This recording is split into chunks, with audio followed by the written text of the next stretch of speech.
alligators, what's up? It's Allie Hardesty, and today's video is going to be how to get famous on YouTube, how to grow on YouTube, how to have your videos go viral, and just how to get your channel up and going in general. I have been asked to make this video since the very beginning of my channel, and I've been putting it off for the longest time for a few reasons. One being there is seriously so much to say in one video that I'm gonna have to spread it out. So I think today I'm going to be primarily focusing on how to grow your channel, gain subscribers, everything I just listed, versus the money side of things, like how to make YouTube your actual job, how to set up affiliate links, get sponsorships, monetize your channel, etc. So if you guys would like to see a video on that in specific, like how to make YouTube an actual career, that's a whole separate ball game. So let me know, give this video a thumbs up, and I will do that video.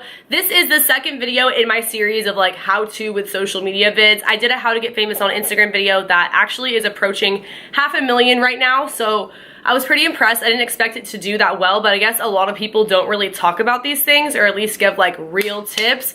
And I'm gonna admit, a lot of this is luck, but obviously it's not all luck. Like YouTubers who have gotten to the place that they're at, they got there for a reason, like they put in work. We do have control over a lot of the things that get us to go viral and grow and gaining subscribers, etc. So I'm gonna give you all my tips and tricks for what I do know and what I truly think can help you and your channel if you are making a channel or you are in the process of trying to grow the one you already have. So first things first, when you start your channel, I think you should have a reason why, something that keeps you motivated, because it doesn't happen overnight. Like you have to genuinely enjoy what you're doing, or else you're gonna get sick of it and you're gonna give up if you just expect to get famous overnight like that. These things can definitely help to speed up the process, but you just can't be disappointed right off the bat if you don't get 1 million hits on your very first video. So keep that in mind when you're getting started. You should know what you want other people to get out of your videos and what you want to get out of your videos. For example, when I started my channel, I wanted to document my life, help other people, and share my experiences. I'm pretty sure I've done that. Like, I feel very, very accomplished in that sense, and that is what matters to me.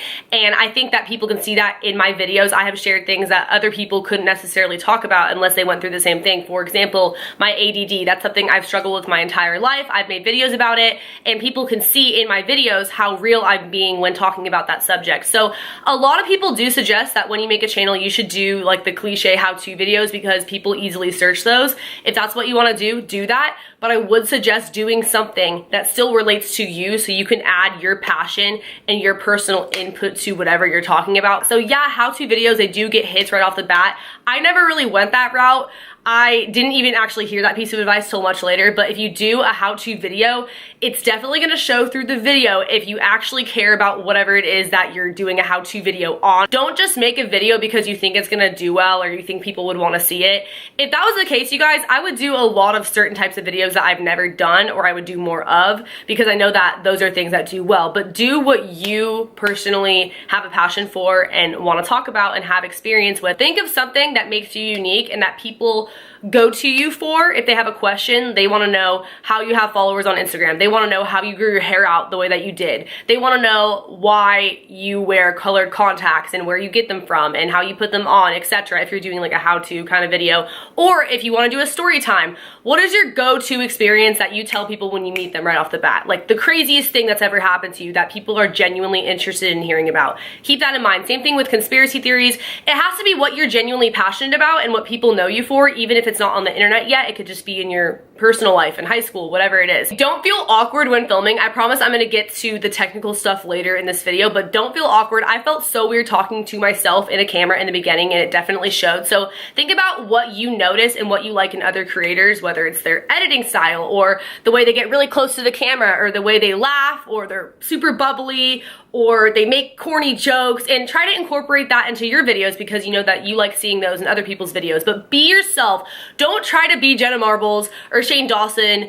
Don't try to replicate someone else's content, because that's also going to show if it's not genuinely your personality. So be yourself, let it shine through your videos. It's okay to mess up. If you mess up really bad, you can easily edit it out, or you can just leave it in and it'll be funny. So have fun with it.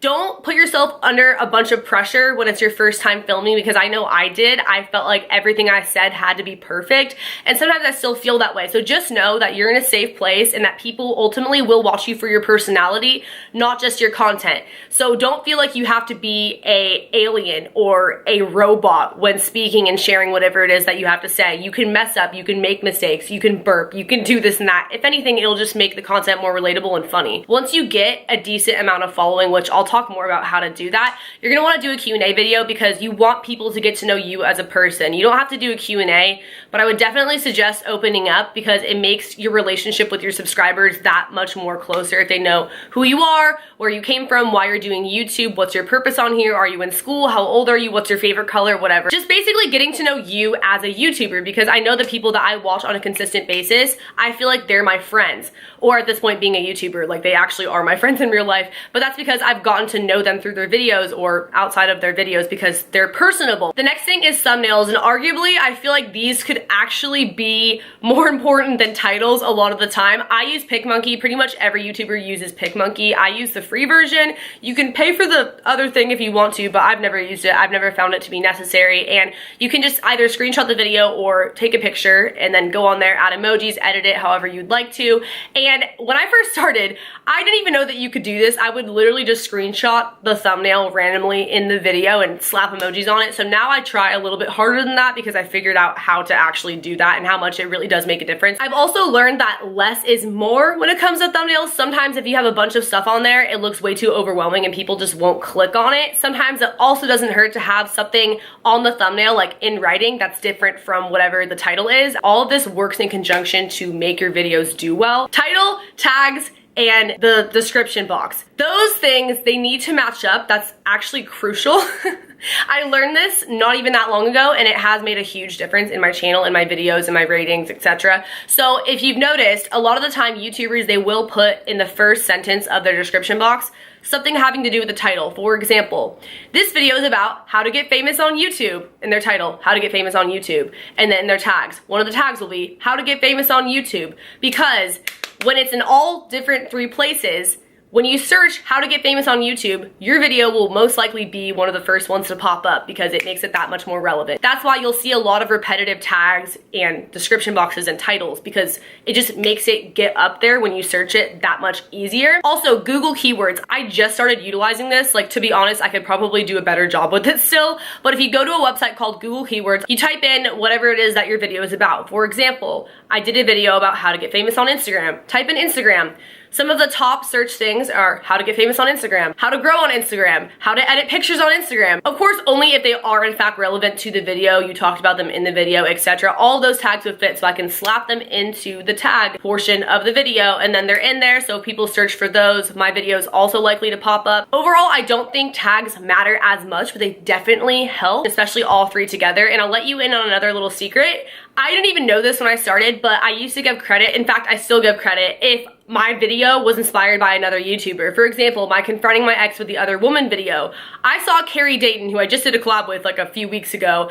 I saw her post a video with basically the same title. Obviously, I didn't steal her idea, like the same similar situation happened to me and I made a story time video about it, but her video inspired me to tell my story. So in the description box, I put this video was inspired by Carrie Dayton, and she ended up seeing it, and I think if anything, it might have gained some traffic because people found it from her video, like it was on the sidebar, or on the sidebar when people are watching other videos on her channel. It just popped up kind of because another YouTuber's name was stated in the description. Don't do that unless the video actually has to do with them or they really did inspire you, because that's just kind of like a way to use their name to get fame and things like that. But if you actually talked about them in the video, you actually were inspired by whatever video they made, you can totally do that. It's totally fine. As well as it's just really nice and kind of like common courtesy to give someone credits if their video did inspire you. Like, I've had people do that and I think it's so sweet. I don't get mad that my name was used in it. Like, I think it's awesome. They gave me credit, and that's like what people deserve, is credit. Auto descriptions, auto tags, etc. Again, you can go over to Google Keywords and search your name, like your channel name, Ali Hardesty,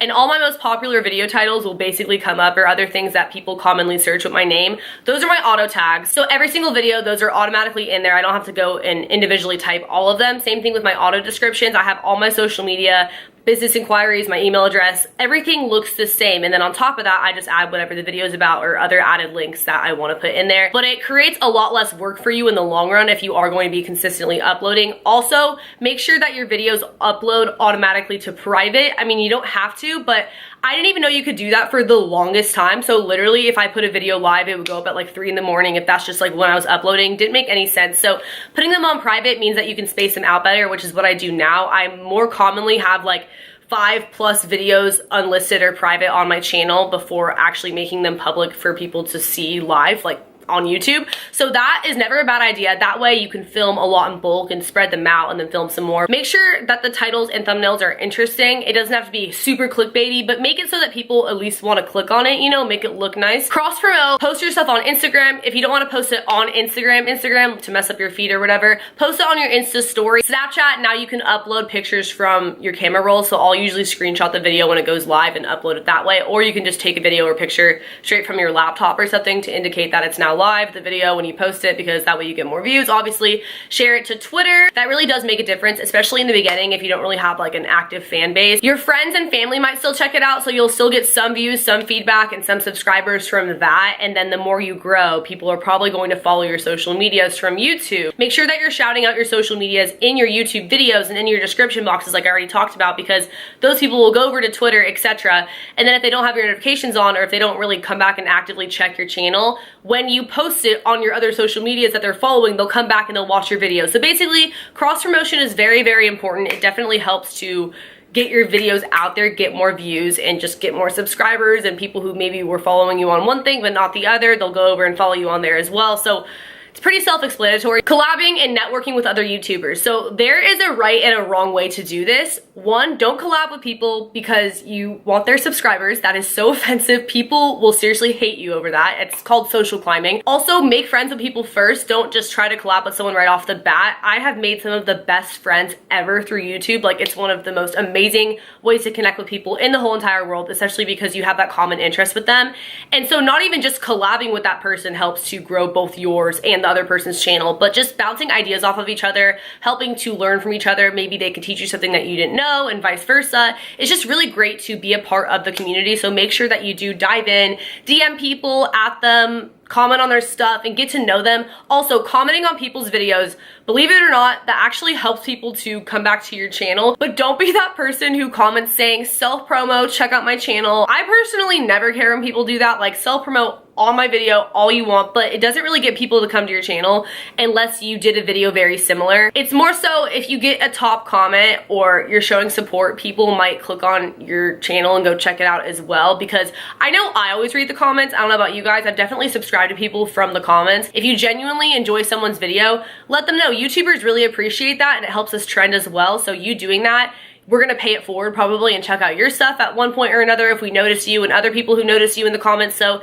it's just a way, again, to be interactive with the YouTube community, and it kind of helps people to come across your channel and find you. So I would say that the quickest way out of everything I just said, which these things will help you get to this point, would be having a viral video. Having a video go viral. People go viral for many different reasons. I went viral for story times, conspiracy theories, and I just had like a twerking drive with me video go viral. Also, my Instagram how-to video went pretty viral. To me, viral is when a video starts getting a lot of views in a very short amount of time, like it trends and that sort of thing. People see it in their recommended section. So that can happen to pretty much any video. It's not just like certain kind of videos tend to do that. Obviously, if you're a bigger YouTuber, it happens more often, but it can happen to anyone. That is kind of when you see a peak in your subscriber count as well as your earnings, which that'll be the whole other video. Like I said, don't get used to it because YouTube fluctuates all the time when it comes to numbers in terms of money and subscriber count. So you want to keep your channel consistent. You want to be consistently posting. Do not have a dead channel, because to be honest, not only does that not provide your subscribers with content, but people will stop coming back because they know that you're not really going to be there, so they'll stop checking up on you. I know that I have YouTubers who I watch all the time because I know they're always posting. So even if I don't get a notification or I don't see that they posted a video, I'm probably going to go search their channel. Versus people who I know don't ever really upload, I kind of don't bother unless I specifically see a video and I'm like, oh wow, for once they uploaded. You know, nothing against that. Anyone can upload at their own pace. Also, I feel like sometimes people may upload too much. I had that problem in the beginning, so I do think it's good to find a balance and whatever you can juggle, because if you're posting videos all the time but they suck and they're rushed and you can tell that you're not genuinely enjoying filming, what's the point? Like, it'd be better to have high quality videos less often, obviously. But that being said, make sure that you are putting out content for people. You can do it where you're filming in bulk and spreading it out like I do, but if you just don't upload, people are not really gonna come back. You're gonna have a lot of dead subscribers, especially if it's right after you had a viral video. Notice what videos do well on your channel and continue to do them. Take note of what people subscribe to your channel for and make sure that you continue to post those kinds of videos, because that'll keep those views coming in. Like, when I do videos that have done well before, on my channel, they automatically get more views because that's what people subscribe for, you know? Also, try to make quality videos, exporting in the highest quality you can, like HD. I did not do that in the beginning because I didn't know how. I'll have all my links to everything I personally use below, like camera, lighting. I used iMovie for the first year of my YouTube career, and then more recently I started using Final Cut Pro. iMovie is free and basically the Walmart version of Final Cut Pro, so when you do decide to upgrade and pay the $300 to get Final Cut Pro, if you ever do, you'll pretty much know how to use it because you were already basically using a low-class version of it. A lot of people film their first videos on their phone. I don't really think it makes much of a difference. A lot of my first videos that did really well were not even good quality. I didn't have lighting. I think the only thing I had was a camera, and I don't even have that nice of a camera, to be honest. This is the same camera that I've been using the entire time I've been making videos, so it's definitely not necessary. It just helps to have professional equipment in the long run. Again, I have so much more I could honestly say about this, having to do with growing, just like other little things. If you have any questions, be sure to leave them below. Also, as far as making YouTube your job, whole separate thing. I will make a video if you guys want, so give this one a thumbs up and let me know if you want to see that. Subscribe to my channel if you are new here. Turn on post notifications by hitting that bell button right next to the subscription box. Follow my social media. I have Instagram, Twitter, Snapchat, and YouNow, where I broadcast every single day. I also have a Patreon where I post exclusive videos and photos that you can't see anywhere else. And I will see you guys in the next video. Later, alligators. Bye.